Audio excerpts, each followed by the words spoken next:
Let me show you how to generate timings for your scenes if you wish to include them in your continuity. Down in 99AE, find your personal folder and create a bin called Timings for Continuity.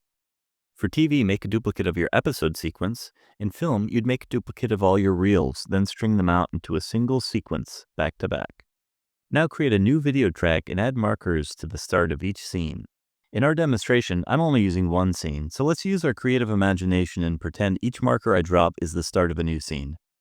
Marker 1 for the start of scene 1, marker 2 for the start of scene 2, marker 3 for the start of scene 3, and we'll pretend scene 4 was omitted, so next is marker 5 for the start of scene 5, marker 6 for the start of scene 6, etc.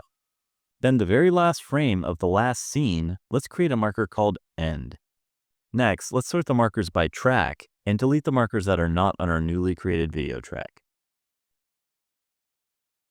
Then right-click in the markers bin and export to text. In your text guide, open up the Scene Timing Generator sheet and make a copy. Then open up your markers text file and paste the values into the Input tab. The Output tab will show you the scene timings next to their respective scene numbers.